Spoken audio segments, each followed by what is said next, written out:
light has to be shed on what happened to this young man. 21-year-old Nicous D'Andre Spring died on Christmas Eve, the day after he should have been released from detention at Montreal's Bordeaux jail. Previous information showed that his death came after guards put a spit hood on him and pepper sprayed him 3 times following a physical altercation. Now, new information coming to light. According to documents obtained by Radio-Canada, Spring reportedly suffered a heart attack following the pepper spray and spit hood use. For a young man of his age to die of a cardiac arrest is very uncommon. So it's something that needs to be investigated to really what happened. Arrested by Montreal police on December 20th, Spring had pled not guilty to charges of assaulting a peace officer and violating release conditions. He was awaiting trial on several earlier charges, including robbery, assault with a weapon, and assault causing bodily harm. Quebec's Public Security Department described Spring's detention as illegal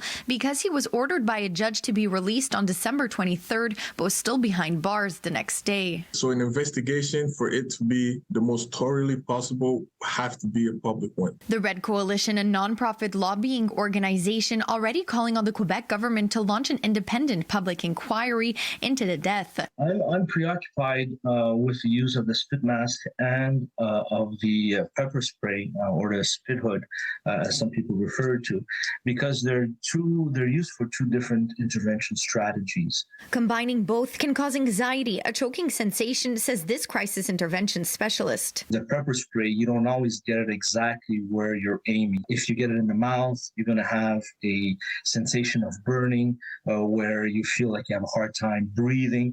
So the person will either gag or try to spit what they have in the mouth out so they can breathe better. Several attempts were reportedly made to perform a decontamination shower where Spring was pepper sprayed again and asked to cooperate, but his body was limp.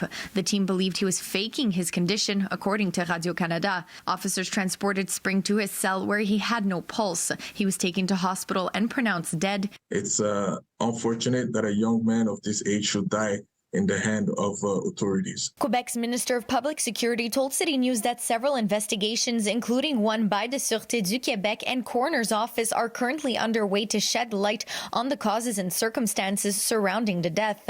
They will then analyze the conclusions and recommendations to put corrective measures in place if necessary. At least if we can learn something so that it doesn't have to happen again to anyone else. In Montreal, Pamela Pagano, City News.